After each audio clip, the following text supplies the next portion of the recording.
Welcome to Fire Away, Seriously Funny Conversations, the podcast where we catch up on things that make us laugh and things that make us human. We are Matt Bayes and Leslie Robbins, and today we are going to talk about It's Raining Men. Hallelujah, it's raining men. Amen. Yes. Gay pride. Cheers. We're going to talk about pride because it's June, it's Pride Month. Fasten your seatbelts, latch onto a rainbow, and have sex with a man. If you're a man. If you're a man. I have sex with a man. I do. Because you're gay. Mom, sorry. Sorry, you know that now. Let's celebrate. Where's my Bette Midler records? Okay, what else do we talk about? We talked about death, despair, prom. Leslie wants a formal, gas station entertainment, and who gonna kill you, friend or foe? Who gonna kill you? I don't know. Oh, okay. Nobody knows. Let's just rhyme it all day long. Oh, get ready to die. All right. You drinking water from McDonald's? Make water? I'm on my Diet Coke journey. I'm really upset about the cups now. I know that styrofoam is bad for the universe, but it's so good. Except for the universe. The world. What do I say? The earth? Whatever. Yeah, the universe. And the Martians are pissed about the styrofoam. And the plastics. Oh, my God.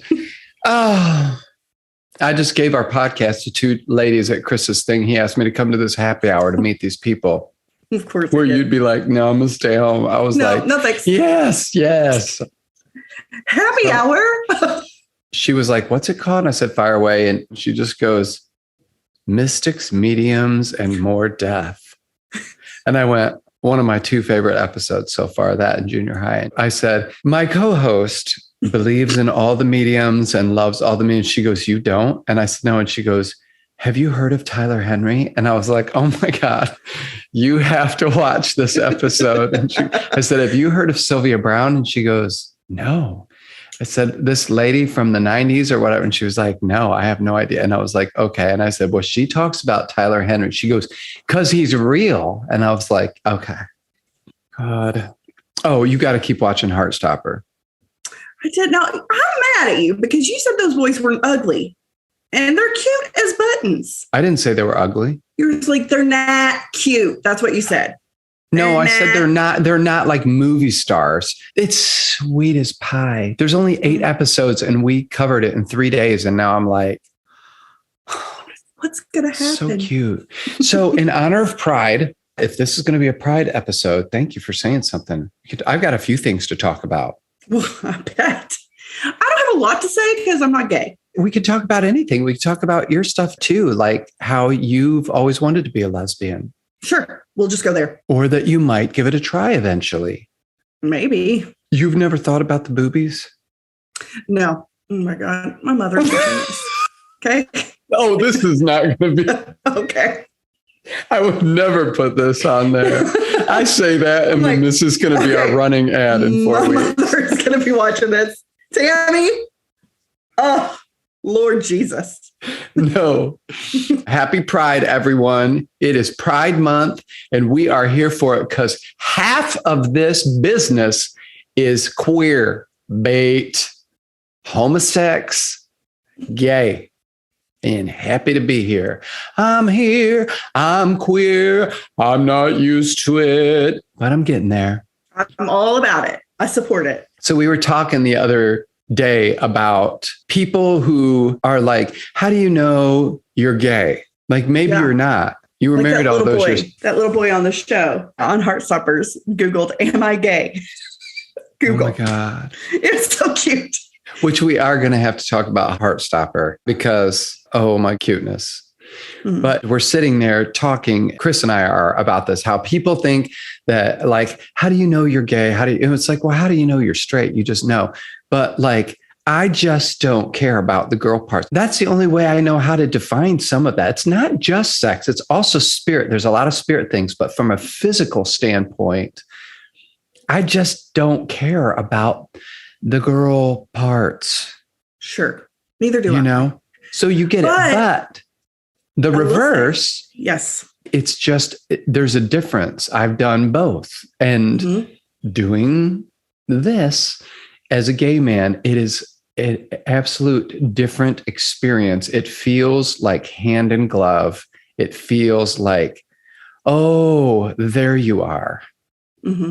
Versus sort of living in a fog and doing something that isn't horrible. It's just not you, and it doesn't feel genuine. Right. The end. Like I always wondered, I hope this doesn't sound ignorant of me, but like I always wondered, like sometimes maybe this makes you bisexual, but like if you are sexually attracted to the same sex, but you don't really want intimacy, like the relationship aspect of it, you know, like I want to, like as a man, maybe you like the nurturing side of a woman or whatever a woman has to offer on like relational, but not sexual. Does that make sense?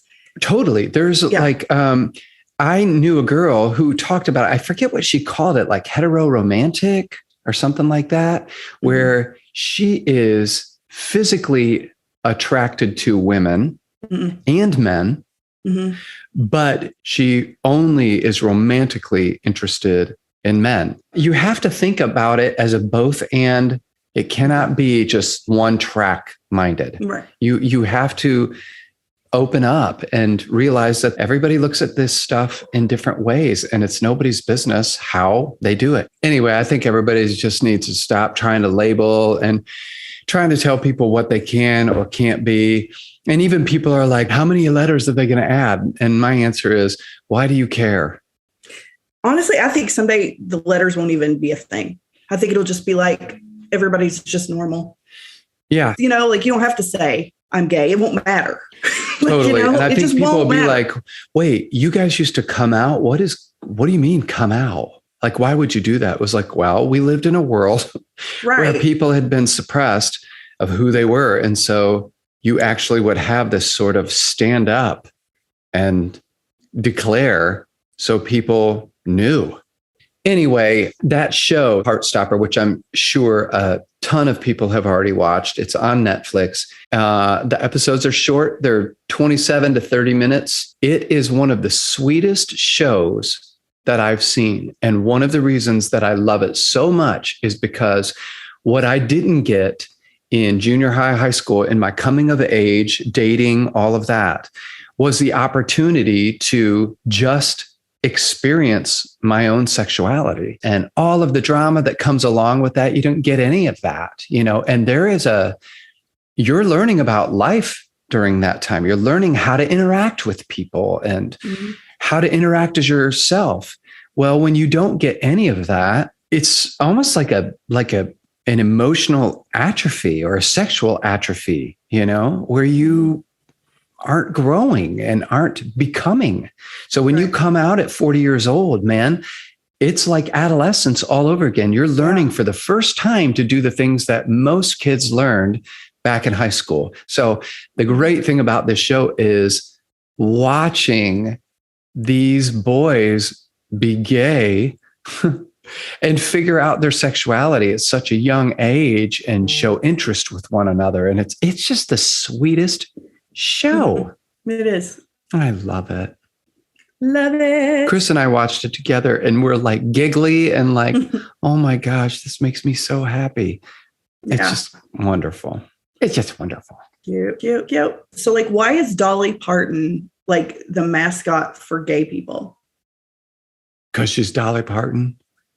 Like, is she just like, I don't get it. Men want to be Dolly Parton. They want to dress up like Dolly Parton, gay men. I don't really know. There are those people. It's like Cher is an icon. Cher. But when Cher, you know, her daughter first came out initially, I think as lesbian before she, I'm calling her daughter. Well, Chaz Bono, then daughter, you know, before realizing that they were a trans man. I'm fairly certain that Cher was not on board, but somehow she's a gay icon, you know, and she is. And Well, I don't really know why.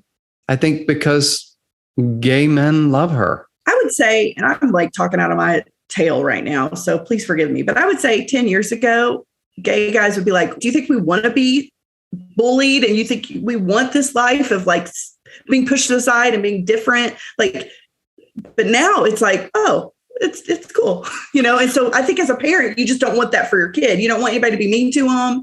You don't want them to go through anything. So I think sometimes that's maybe where parents are. They're just like protective and they don't. Yeah. Yeah. And that's Midwest. There is a lot of truth to that parents, are just afraid of what their kids are going to face. But Sure. I mean, at this age, I'm like, if somebody could take my gay away, it'd be like, hell no. Right. Exactly. Gay. That's what I mean. Like, now this it's like is me, and I'm just so proud to be here. I am. Love it. And like they would probably say, I think, back in the day, it would be like, well, how are you going to have kids? Well, now people are just having kids. As Harvey Milk said, well, God knows we keep trying. Have you seen Milk, that movie? Mm-mm. You will love that movie. What is it about? Harvey Milk. Harvey Milk is the first gay representative of the government elected to office. In California, you've heard of the Castro in San Francisco? No, I know nothing. Okay. You need to get educated on your gay history. And listen, and I don't know that much about it, but Harvey Milk's you will love the movie. It's James Franco, and Harvey Milk is played by Sean Penn. And it's just a wonderful biopic of his story. I took a pilgrimage to San Francisco 3 years ago to walk through the Castro and just spend some time there and take in a lot of the gay history, because these people were making it happen years ago, fighting for gay rights. And the story is Harvey Milk was assassinated by another public official, Dan White. When was this? This is, he would have been assassinated, I think, in 77, 79. Wow. It's just, it's an amazing story. We're all prided up, and Target has got their pride section out already. Yeah. I bought new socks the other day, gay socks. They got rainbows, and one says gay. Okay. Are you going to be in a parade or anything? No, I go to the pride parade. I'm not in the parade. I stood and watched the parade. I feel like you should get some roller skates. I'm not that gay. Give it a couple of years. But I will go to, actually, I got gay my second pride. I didn't have a shirt on and wore like colored suspenders. And I let myself do it once just to like say it that I did it. But yeah, I'll go to pride for sure. We'll go. All you do is walk around. It's like kind of what I picture Mardi Gras to be kind of like. Yeah. There's a, less boobs or maybe more boobs. I don't know. Pride in Indianapolis, you should take all the children. It's like a little gay island in the middle of Indianapolis. And it's wonderful. You see so much. There's so much people watching. Oh, I bet. I love that. Oh, it is. It's the best. I'm not super into the people part, but I love people watching. There's enough to last you the whole year. Quite a while. Why is somewhere over the rainbow? Why is that a gay anthem? Again, I don't know, but I will say I went to beauty school, from Christian school to beauty school. And boy, did I learn a lot about gays. my instructor, my freshman, the instructor of beginners, his name was Ross. And he always listened to Sting. Is that right? Sting. Yeah. Yeah. Is that right? From the Police. Yes. We listened to that, and we rotted perms, and he told us about his life, and he was in charge. He was kind of mean, but kind of fun at the same time. And he kind of like introduced me to all things gay culture. He was very open with being gay. He was HIV positive. He talked about how he contracted it when he was in the 80s and his partner died. We were just like, here I was. It's like, wow, I knew nothing of this. And then all the guys in beauty school were gay, and they were a blast. So fun. Yeah. That was kind of my initiation. And when I was in the closet, I stayed away from people like that. Yeah. It was like I couldn't be around it because it was just too painful. Oh, it either made me want to come out or it made me feel incredibly lonely. Yeah, I can see that.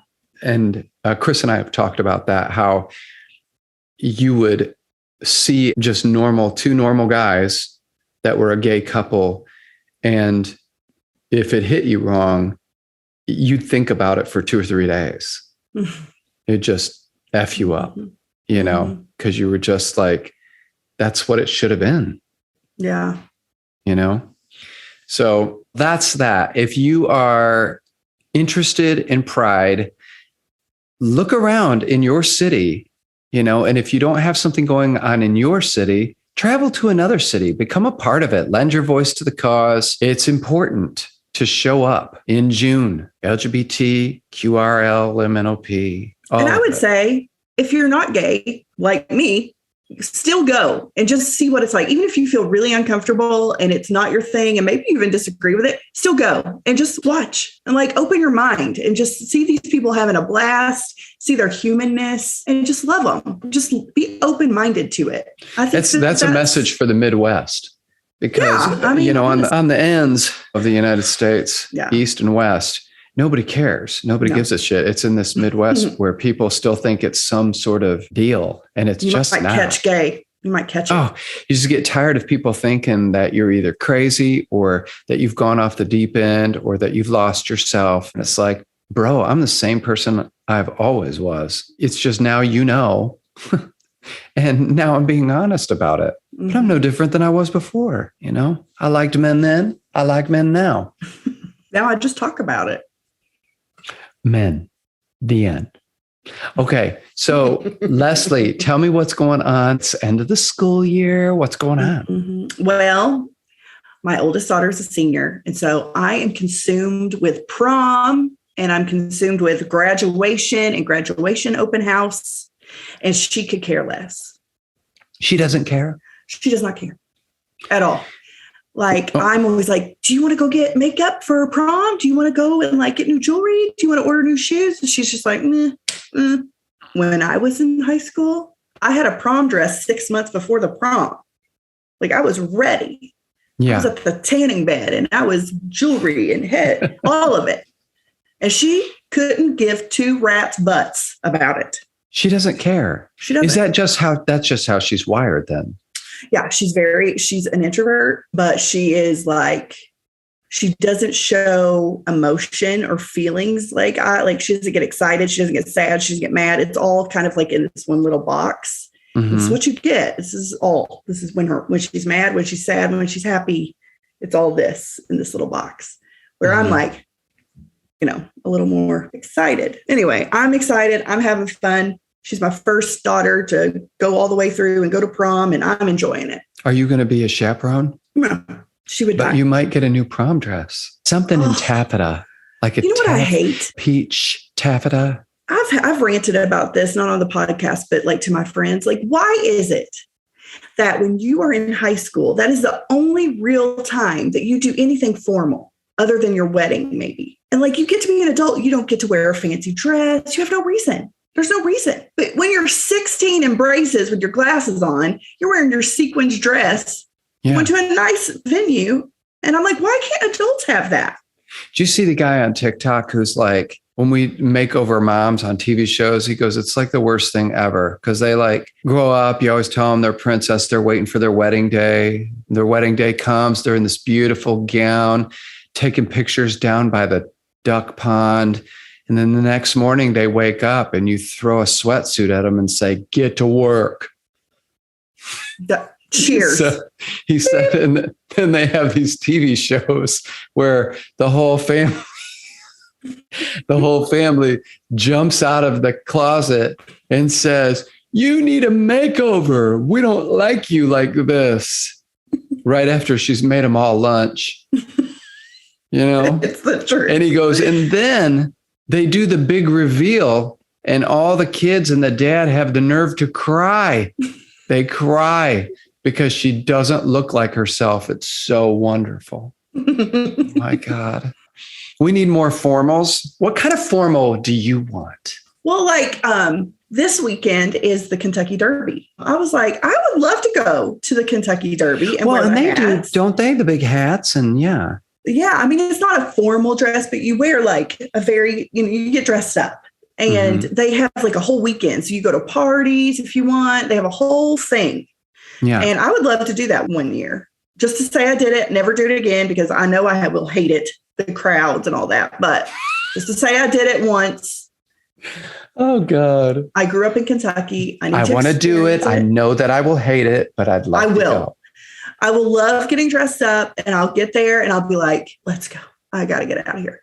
But I just want to take it in for once in my life and then never again. Yes. But like there's galas and like fundraisers that people go to and they get dressed up, but I never get invited to something like that. That's like a socialite thing, I think. Well, I went to this. Involved. Yeah, you got to be involved in your community. Somebody gave me a ticket right after I moved here to this thing with Carson. What's his name? I know exactly. I know who you're talking about. Cressley. That's it. Yeah, I got it. That's it. And it was here in Cincinnati, and it was this late brunch, lunch kind of thing. And I mean, I got there and it was just all of these women with the nails and the hair and the floral print dresses like to their ankles. I mean, it was just a shindig.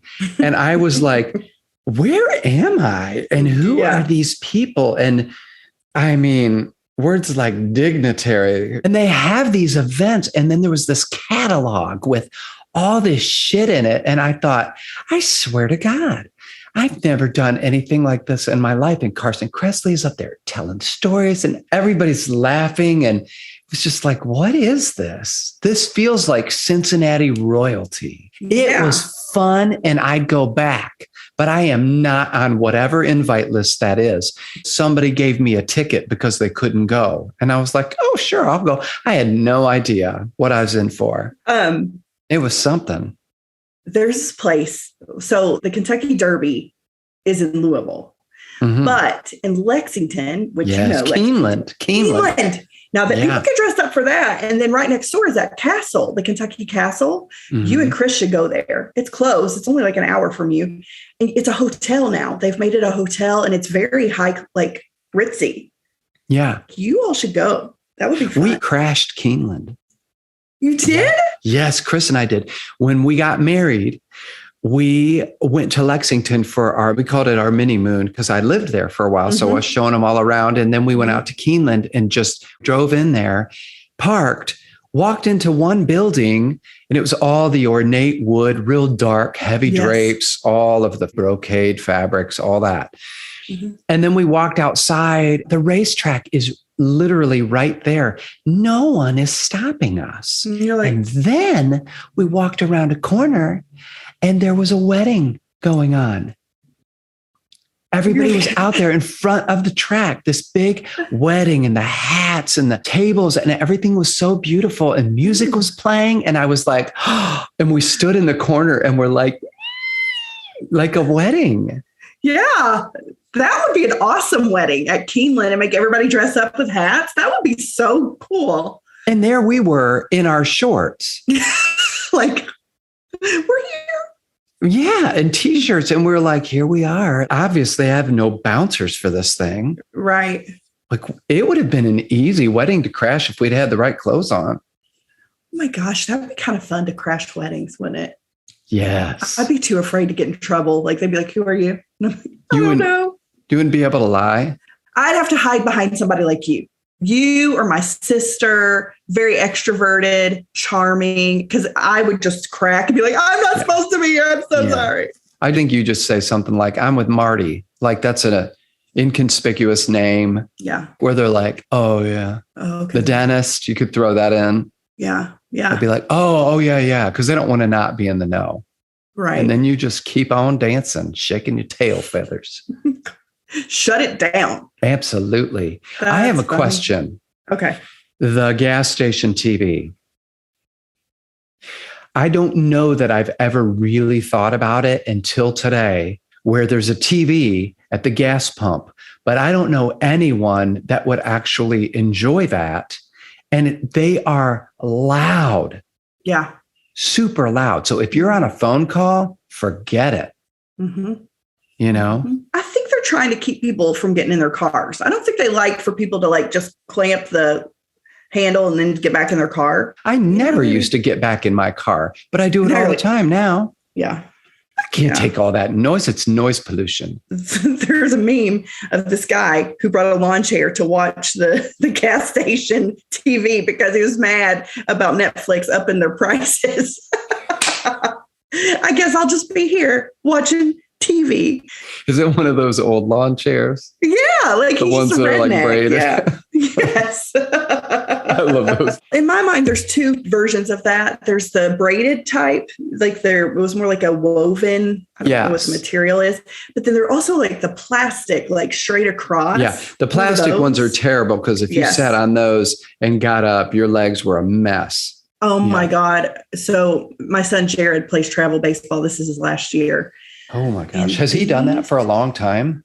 His whole life. He's going to be a junior in high school this fall. So this is going to be his last year. What position does he play? He's the pitcher and first base. Anyway, travel baseball, actually just travel sports in general, it is a really intense situation. I don't know if your girls did that.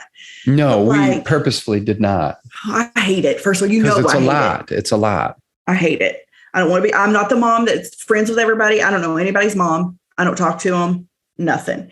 I come in, I sit down, and Leslie, I go. You act like you are such a curmudgeon, but you are not nearly as much as you talk about. I don't know any moms. I don't know anybody. I don't know anyone. I hate it. I hate baseball. I hate everything. I hate it all. On the inside, if I didn't know you and love you, Matt, I would never show you the side of me. And all these firecrackers that are watching. They're sparklers. The sparklers who are watching us don't know me, but they're getting an inside scoop of they're forming their opinions about my bad attitude. But if I meet you, I will be so friendly and nice, but I don't want to know you. And you don't want to know me. It's love. It's mutual love. I'm an introvert. I just want to be on my couch watching Johnny Depp. I don't want nothing to do with anybody. Yeah. Anyway, the stuff people have for these games, they have big, like picnic tents. This is an hour and a half game. You're setting up a tent. Second, they've got wagons with full-blown food. I mean, I'm like, this is an hour and a half. One dad had a grill, backed it up, put a grill, and I'm like, okay, listen, just go to McDonald's, get the Happy Meal, and go home. What are you doing? There's bleachers. But they're making, Leslie, you are raining on everybody's parade. They're like, I'm going to do this up. I'm going to make this special. We're going to bring the grill and grill hot dogs while the kids are playing. 100. I get it. I'm just not like that. And so I just don't understand that life. Like my cousin Kim, my sister, you would all be the grillers. You'd have a tent with a disco ball. Like, come over, everybody. I did enjoy those games. I had a good time with them. And I'd be on the other side of the field by myself, get in the car as soon as it's over and be done. Yeah. Because moms, I mean, we're all grown up teenagers. And it does get petty and catty and cutthroat in the mom club. And I don't want nothing to do with it. Yeah. You just want to be by yourself. You all are my best friends and we're great. Yeah. You've made friends with a couple of my people. I have. Tanya, wouldn't know her if she was in my living room right now, but we text hourly about Johnny Depp. Yeah. And I'm not even involved in it anymore. No, because you're no fun with it. And so we just ditched you. Because I don't care. I think you'd enjoy the theatrics. I do. I have something else I want to talk about. Okay, great. Go for it. Okay. I was talking to my friend, Julie, today, not leader of the Sparklers, Julie Lang. This is another Julie. And we were talking about how some people are fearful of getting killed by somebody that's approaching them or in a crowd. They're always like on alarm, like somebody's going to try to kill them. And when she said it, I raised my hand and she was like, you are not. And I said, oh, 100%. She was like, I always feel like somebody's coming up to me. They're coming to meet me. And I would stick out my hand and be like, oh, hey, I'm Julie. Not me. Like I'm the guy in my car that I will gauge where the metal is on the car next to the window. And if I'm sitting next to somebody late at night and they're in their car, I back my head back behind it, because if they shoot, it's going to hit that metal and not kill me. My mom always looks for the exit. That's what she does. So we go to a movie, she's looking for the exit. When we go to a restaurant, she's looking for the exit because somebody might come in and my mom's going to know her way out. Love you, Tammy. And I will give you a piggyback ride out the door because I get it. Yeah. 100%. There is something, and I don't know if it is because some of us grow up in some form of chaos or what it might be, where it doesn't feel as safe. But I am not a person who lives in fear. But there is something about that I don't like. We were walking downtown last night, and there was a group of people gathered that were obviously frustrated about the Roe versus Wade thing. Yeah. Yep. And we're there to say a woman's body is a woman's body and abortion should continue to be legal. And they're chanting, and people are driving by. It's a big crowd of people, and people are driving by blowing their horns. And every time somebody blows their horns, they like cheer and scream. And I'm thinking, first of all, do you know if they're blowing their horns because they're in support of you or because they hate you?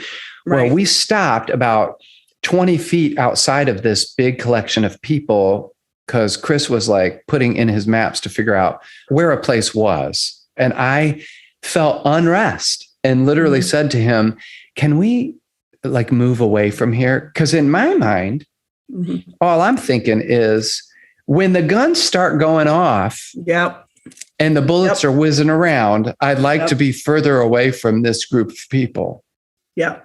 I don't feel like we're together and there's community and they're talking about this thing that's important. No, I'm like, get me the hell out of here before I get killed. This is not how I want to go. Right. I'm not somebody that lives life dangerously. That's for sure. I'm not going to be jumping out of an airplane. I'm not going to be walking down an alley in the middle of the night. I'm not going to do any of that. That's what I'm saying. Someone's going to have to physically come into my home and kill me. That's probably what's going to happen. Which is another thing. I lock my doors all the time. Garage doors always down. I never do. I'm naive. Oh, I can't even with that answer. No. I know. I'm sorry. Like, that's what I'm saying is like, I'm very naive and I don't worry about that stuff. But in the last, I would say 4 or 5 years, my kids were at middle school and there was a school shooting. I remember that. And Noblesville. My babies were there. And so now I'm a little more careful, we'll say. Yeah. You remember in Westfield, like 12 years ago, a lady a mile and a half from my house, not even a mile and a half, 1 mile, a landscaper came back to their house. Somebody that worked for this company. Did you remember this? Yes. Tied her and her daughter up in the basement, raped them and beat them and tortured them all day long. And then they found them both dead. 1 mile from my house, 1 mile. And I was taking the dog out at night after that, scared to death. I was like, I don't want to, we are talking about death again. I know. When you said it, I was like, well, here we go. Here we go. Death and despair and darkness. We need a song. Truly, we do. This is our 13th episode, and we've talked about it all 13 episodes. We are dead. No, we aren't. No, we aren't. No, we aren't. You work on that. I'm going to write that. Yeah, it's going to be like a funeral song. Ready? 1, 2, 3. We are dead. No, we aren't. No, we aren't. No, we aren't.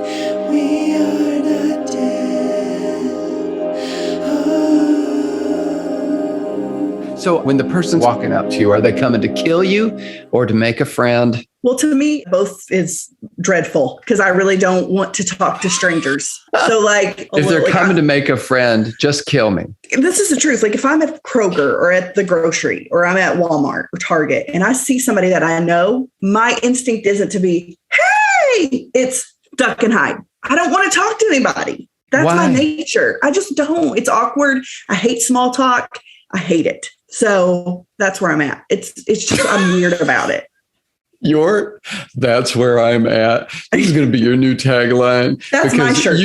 You come back to it over and over. Oh. That's where I'm at, right after saying all the things that I hate, that I will not do in this life, and that I'm not happy about. So that's where I'm at. Y'all, that is where Leslie is at.